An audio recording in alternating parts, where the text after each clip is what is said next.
treating the Arab population as a whole, the Palestinian population as a whole, as an inferior race.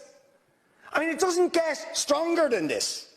And yet you want to be careful about your language.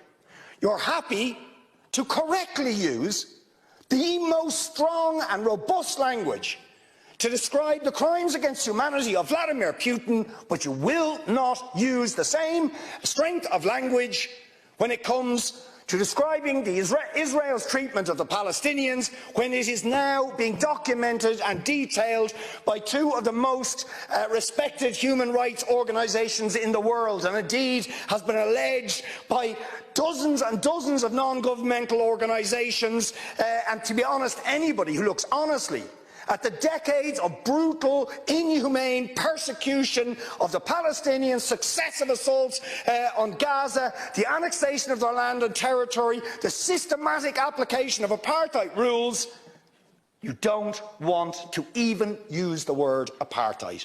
Never mind sanctions. 5 days sanctions against Putin and his thugs, 70 years of oppression by the Palestinians, and it wouldn't be, what was the word you used? It wouldn't be helpful to impose sanctions. Amnesty International are calling for Israel to be referred to the International Criminal Court for crimes against humanity. Will you support it?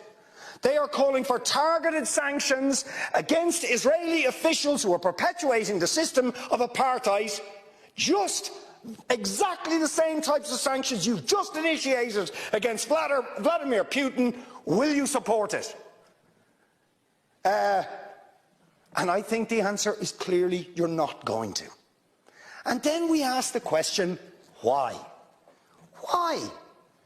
With such strength of feeling, Fine Gael and Fianna Fáil and Green TD stood up one after the other, saying it was intolerable, the thuggery and the warmongering and the brutality of Putin. You wouldn't stand for it. Urgent action had to be taken.